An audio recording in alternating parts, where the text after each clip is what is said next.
Sore itu, udara Malang terasa lebih dingin dari biasanya, seolah angin membawa bisikan tentang waktu yang terus berlalu tanpa permen.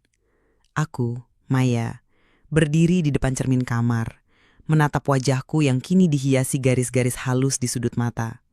Usiaku sudah 50 tahun, sebuah angka yang terasa seperti beban di pundakku. 3 tahun sudah aku menjanda, sejak suamiku pergi meninggalkan keheningan yang kini menjadi teman setiaku. Rumah yang dulu penuh tawa kini hanya bergema dengan langkahku sendiri. Sepi yang menggerogoti seperti debu yang menumpuk di sudut-sudut rak buku. Aku sering bertanya pada diriku sendiri, apakah ini akhir dari ceritaku? Apakah hidupku hanya akan berputar pada rutinitas yang sama, mengurus kos-kosan, memasak untuk diri sendiri, dan menonton televisi hingga mata lelah? Rasa kosong itu seperti lubang kecil di dadaku, yang perlahan melebar, tak terlihat tapi terasa. Aku ingin merasakan hidup lagi, bukan sekadar bertahan. Maya, kamu masih punya waktu, kataku pada pantulan di cermin, meski suaraku terdengar ragu. Aku tahu aku harus melakukan sesuatu, apa saja, untuk mengisi kekosongan ini sebelum ia menelanku bulat-bilat. Keputusan untuk kembali ke gym bukanlah sesuatu yang muncul begitu saja. Aku ingat malam itu, saat aku duduk di sofa dengan secangkir teh yang sudah dingin, menatap foto lama keluargaku. Aku melihat diriku di foto itu, lebih muda, lebih ramping, dengan senyum yang penuh harap. Aku ingin merasakan energi itu lagi, bukan hanya untuk tubuhku, tapi untuk jiwaku yang terasa layu. Gym, pikirku, mungkin bisa menjadi awal. Aku tak yakin apakah aku masih mampu mengikuti ritme orang-orang muda di sana, tapi aku harus mencoba. Kalau bukan sekarang, kapan lagi? Gumamku, mencoba meyakinkan diri sendiri. Pagi berikutnya, aku menggali lemari untuk mencari pakaian olahraga yang sudah bertahun-tahun tak disentuh. Kaos biru tua dan celana legging hitam yang sedikit ketat terasa asing di tubuhku yang kini lebih lunak. Aku menarik napas panjang, merapikan rambut yang mulai dihiasi uban, dan berkata pada diriku sendiri, "Kamu bisa, Maya. Ini cuma langkah kecil." Tapi di dalam hati, aku tahu ini lebih dari sekadar olahraga. Ini adalah usahaku untuk merebut kembali nyawaku. Hari pertama di gym adalah perpaduan antara kegembiraan dan kecanggungan. Aku melangkah masuk ke ruang latihan dengan langkah yang ragu, seolah aku adalah tamu tak undang di pesta anak muda. Ruangan itu penuh dengan cermin besar, lampu neon yang terang dan suara deru napas dari orang-orang yang tampak begitu percaya diri. Aku berdiri di sudut, mencoba menyatu dengan dinding, sambil menatap pantulanku di cermin.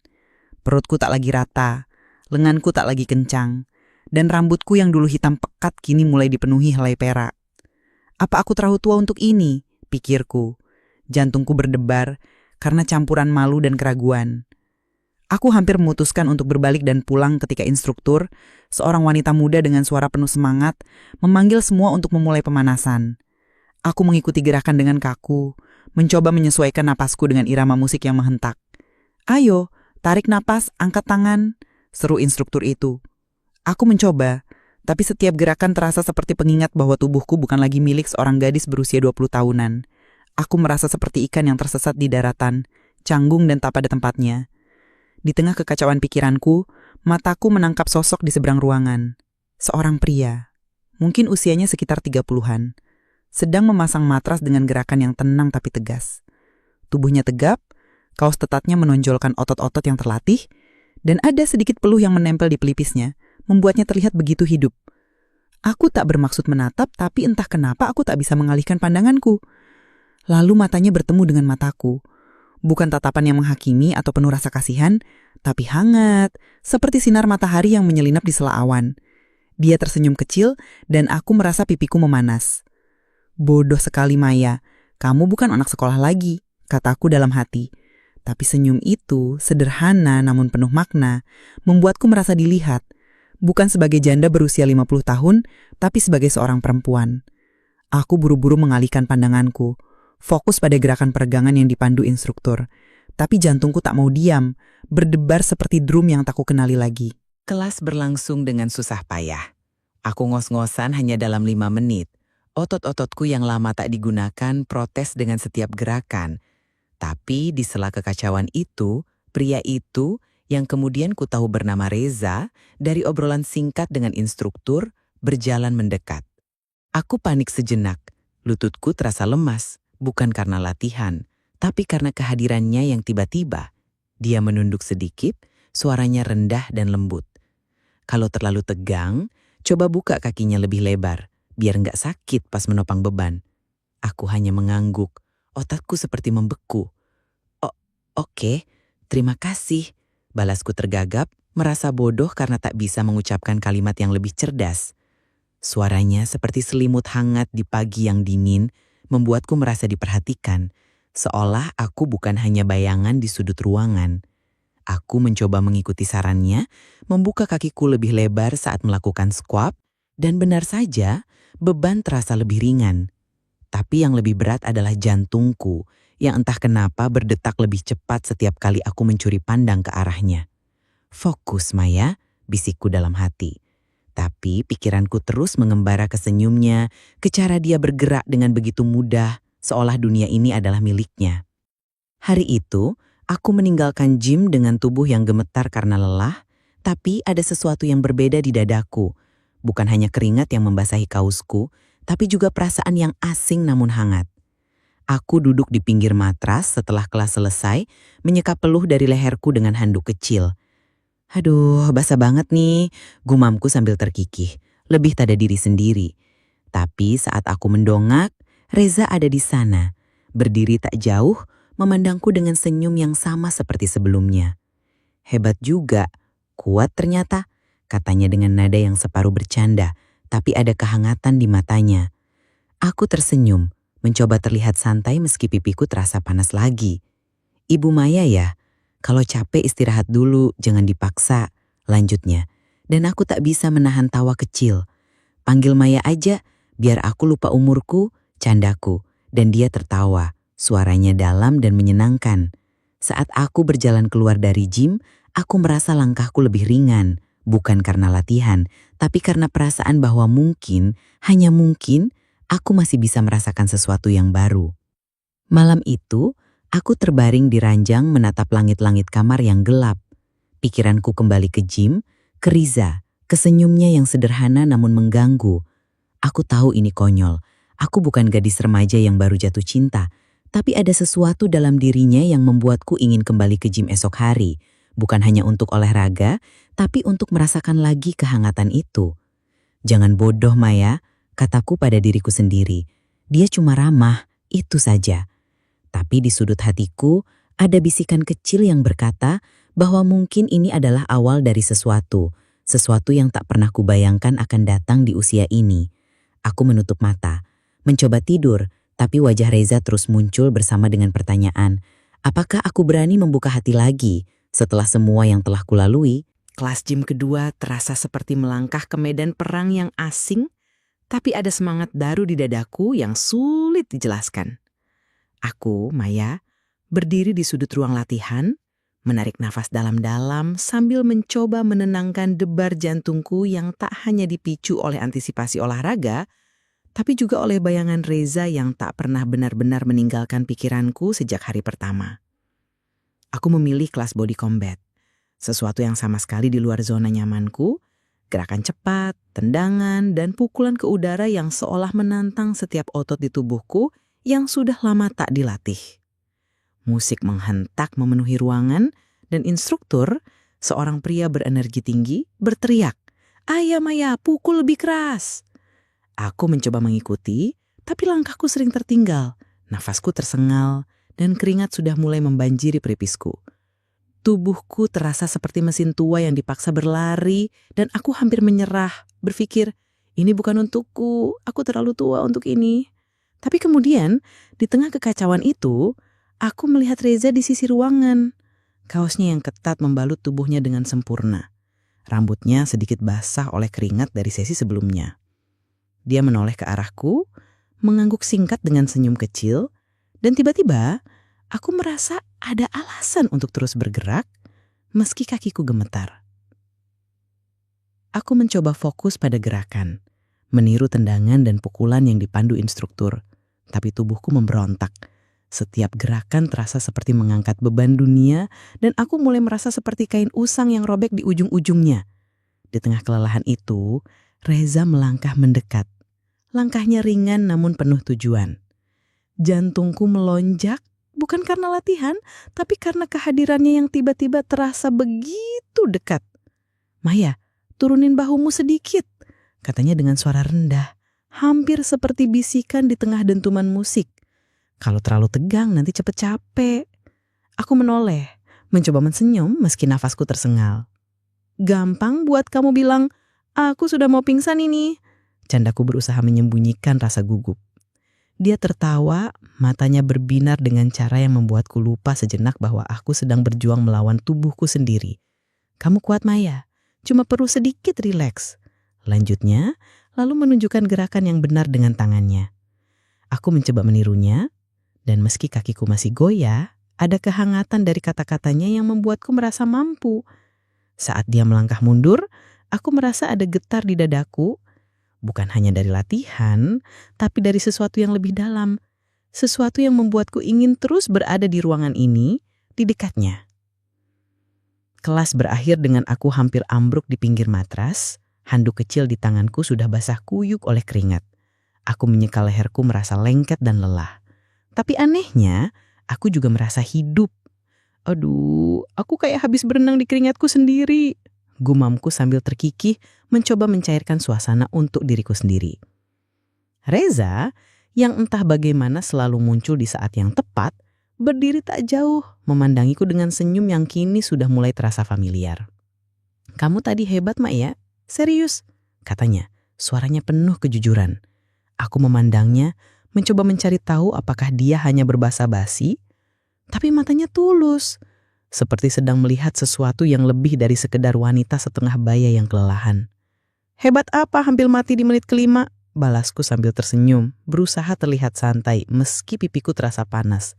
Dia tertawa, lalu duduk di sampingku, jaraknya cukup dekat hingga aku bisa merasakan sisa panas dari tubuhnya. "Kalau hampir mati tapi masih bisa ketawa gini, itu namanya kuat," katanya. Nadanya ringan, tapi ada bobot di balik kata-katanya. Aku tak tahu harus menjawab apa, hanya mengangguk, merasakan jantungku berdetak lebih cepat, bukan karena latihan, tapi karena kehadirannya yang membuatku merasa dilihat. Kebiasaan itu mulai terbentuk tanpa aku sadari. Setiap kali kelas selesai, aku akan duduk di pinggir matras, menyeka keringat sambil mencoba menenangkan nafas. Dan Reza, entah bagaimana, selalu menemukan caranya untuk berada di dekatku. Kami mulai mengobrol, obrolan ringan tentang latihan, tentang cuaca malam yang dingin, atau tentang betapa aku selalu ketinggalan ritme di kelas. "Kamu harusnya ikut kelas dansa, Maya, biar lebih santai," katanya suatu sore sambil menyandarkan punggungnya ke dinding studio. Aku memutar bola mata, pura-pura kesal. "Dansa? Aku takut bikin malu seluruh ruangan," balasku. Tapi dia hanya tertawa, suaranya dalam dan menenangkan. "Kalau kamu yang dansa, aku yakin semua orang malah berhenti buat lihat," katanya, dan ada sesuatu di nadanya yang membuatku menahan napas. Aku mencoba mengalihkan perhatian dengan menyesap air dari botolku, tapi pikiranku tak bisa lepas dari caranya mendengarkan, dari caranya membuatku merasa bahwa setiap kata yang keluar dari mulutku penting. Obrolan kami selalu sederhana, tapi ada keajaiban dalam kesederhanaan itu, seperti dia sedang membaca halaman-halaman hidupku yang selama ini terkunci. Suatu hari, setelah kelas yang terasa lebih berat dari biasanya, aku mengeluh tentang paha yang pegal karena squat yang terlalu dalam. Aku duduk di tepi matras, menggosok-gosok kaki sambil menghela napas. "Ini hukuman karena aku kira aku masih muda," kataku sambil tertawa kecil, lebih pada diri sendiri. Reza, yang baru selesai membantu instruktur membereskan alat, menghampiri dan duduk di sampingku. "Pegal itu tanda kamu kerja keras, Maya," katanya, suaranya lembut tapi penuh keyakinan. "Besok-besok kamu bakal lebih kuat dari aku." Aku meliriknya, pura-pura kesal. "Kamu ini suka menghibur ibu-ibu ya?" candaku, tapi dia hanya tersenyum. Matanya menatapku dengan cara yang membuatku lupa cara bernapas sejenak. "Kalau ibu-ibu secantik dan secerdas kamu, kenapa enggak?" balasnya. Nadanya ringan, tapi kata-katanya seperti panah yang mengenai sasaran tepat di dadaku. Aku terdiam, bukan karena malu. Aku sudah terlalu tua untuk itu. Tapi kata-katanya terasa seperti menyentuh sesuatu yang lama tak kurasakan. "Jangan gombal, Reza. Aku tahu ubanku lebih banyak dari prestasiku di gym," kataku mencoba mencairkan suasana, tapi dia hanya tersenyum lebih lebar. "Uban itu cuma cerita, Maya, dan ceritamu menarik. katanya, dan untuk pertama kalinya aku merasa garis-garis di wajahku bukan tanda kelemahan, tapi tanda bahwa aku masih punya cerita untuk diceritakan. Malam itu, setelah kelas gym yang melelahkan, aku Maya berjalan menuju mobilku di parkiran yang sepi. Langit malang sudah gelap dengan bintang-bintang yang malu-malu muncul. Tubuhku terasa berat, keringat masih menempel di kausku, tapi ada kehangatan di dadaku yang tak bisa kujelaskan. Saat aku membuka pintu mobil, tiba-tiba aku merasakan angin yang lembut menyapa lenganku. Aku menoleh, dan di sana ada Reza, berdiri dengan jaket olahraga yang sedikit basah karena gerimis ringan. Matanya penuh perhatian, seolah ingin memastikan aku baik-baik saja. "Maya, tunggu sebentar," katanya. Suaranya lembut namun tegas. Aku terdiam, jantungku berdegup kencang. Sebelum aku sempat menjawab, dia melangkah lebih dekat dan tiba-tiba memberiku obrolan singkat. Obrolannya hangat, erat, dan begitu nyata, seolah mengisi celah-celah kosong dalam diriku yang sudah lama tak tersentuh. "Hati-hati di jalan ya," bisiknya, lalu melepaskanku dengan senyum kecil.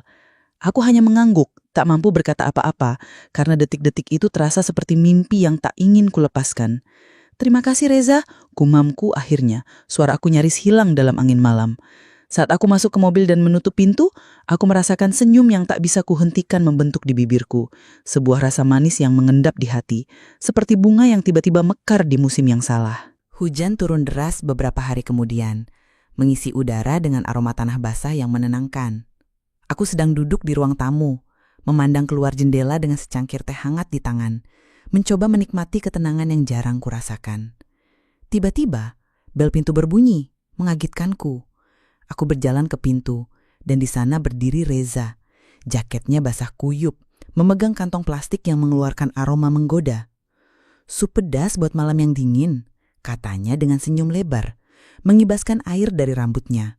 Aku terkejut, tak menyangka dia akan datang tanpa pemberitahuan. "Reza, kamu gak perlu repot-repot begini," kataku. Tapi dia hanya menggeleng sambil melangkah masuk. "Ini bukan repot, Maya.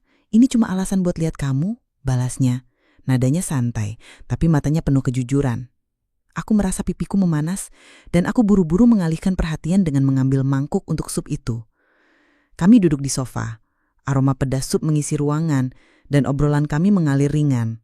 Tentang gym, tentang hujan, tentang hal-hal kecil yang entah kenapa terasa begitu berarti. "Kamu suka pedas kan? Aku tebak dari caramu nendang di kelas kombat," candanya, dan aku tertawa merasa seperti gadis yang baru saja dilirik seseorang. "Nendangku lelet, Reza, jangan bohong," balasku, tapi dia hanya tersenyum, matanya menatapku dengan cara yang membuat jantungku melompat. Obrolan kami perlahan mereda, digantikan oleh keheningan yang anehnya tak canggung, tapi penuh dengan ketegangan yang hangat. Aku menoleh ke arahnya, dan matanya menangkap mataku dalam penuh makna yang tak terucapkan. "Riza, kenapa kamu selalu baik sama aku?" tanyaku tiba-tiba. Suaraku hampir bergetar karena keberanian yang kupaksakan. Dia mencondongkan tubuh sedikit, jarak kami semakin hangat, dan dengan suara pelan dia menjawab, "Karena kamu nyapa, Maya. Kamu gak pura-pura dan aku suka itu." Kata-katanya sederhana, tapi seperti angin yang membelai wajahku, lembut namun meninggalkan jejak. Aku merasakan napasku tersendat. Tanganku menggenggam cangkir teh lebih erat untuk menutupi gemetar. Dia mengulurkan tangan, mengambil bagian produktivitas dariku, jarinya hangat di sisi cangkir tehku. "Kamu gak perlu takut apa-apa, Maya," katanya seperti bisikan yang hanya untukku. Aku tak bisa menjawab, hanya menatapnya, merasakan detak jantungku yang semakin keras, seolah hujan di luar ikut mengiringi momen itu. Malam itu, kami tak mengucapkan banyak kata lagi, tapi tatapan kami berbicara lebih banyak dari yang bisa diucapkan. Dan aku tahu, sesuatu sedang tumbuh di antara kami, sesuatu yang tak bisa kuhindari. Keheningan rumahku yang biasanya menenangkan, kini terasa berbeda setelah Reza pulang malam itu. Aku duduk sendirian, menatap cermin di ruang depan, tempat aku sering memeriksa diriku setelah latihan. Rambutku yang dipenuhi uban, garis-garis di wajahku, tubuhku yang tak lagi ramping, semuanya mengingatkanku pada waktu yang telah berlalu. Aku adalah janda berusia 50 tahun, dengan 2 anak yang sudah dewasa, dan masa lalu yang penuh luka. Tapi wajah Reza terus muncul di pikiranku. Senyumnya, tatapannya, kata-katanya yang membuatku merasa hidup. "Apa yang dia lihat di diriku?" tanyaku pada pantulan di cermin, suaraku penuh keraguan. Aku bukan lagi gadis muda, aku. Pikiran itu berputar-putar, membawa ketakutan yang familiar, bahwa aku tak pantas untuk dicintai lagi, bahwa Reza hanya melihat bayangan dari apa yang dia inginkan, bukan aku yang sebenarnya. Aku memeluk lututku, mencoba menenangkan diri, tapi jantungku terus berjegolak. "Kamu terlalu tua, Maya," bisikku, tapi di sudut hati ada suara lain yang bertanya, "Tapi bagaimana kalau dia benar-benar tulus?" Malam berikutnya, bel pintu berbunyi lagi, dan hatiku melonjak ketika aku melihat Reza berdiri di ambang pintu. Wajahnya serius, namun penuh kasih. "Maya, kamu baik-baik saja?" tanyanya. Suaranya penuh perhatian. Aku mengangguk meski hatiku dipenuhi keraguan yang tak terucapkan. "Cuma banyak pikiran," jawabku, suaraku pelan. Dia melangkah masuk, duduk di sampingku tanpa bertanya lebih jauh. Hanya meletakkan tangannya di bahuku, memberikan ketenangan yang aku butuhkan. Setelah beberapa saat, dia berkata dengan suara rendah, "Maya, aku bukan datang untuk mengubahmu. Aku di sini karena aku mencintai kamu yang sekarang." Kata-katanya seperti pisau yang memotong dinding keraguan yang kubangun selama bertahun-tahun. Aku menatapnya, mataku mulai berembun. "Aku takut, Reza." Akuku akhirnya, suaraku serak. "Takut aku cuma jadi beban. Takut aku gak bisa kasih apa-apa." Dia menatapku dengan mata penuh pengertian. Tangannya masih di bahuku. "Kamu gak perlu kasih apa-apa, Maya. Cukup jadi dirimu. Itu sudah lebih dari cukup," katanya. Dan aku merasakan beban di dadaku mulai mencair. Malam itu, dalam dingin hujan yang masih turun di luar, aku mulai memahami bahwa cinta tak selalu harus sempurna, tapi bisa datang dalam bentuk penerimaan yang tulus, dan untuk pertama kalinya, aku merasa bebas untuk mencintai lagi.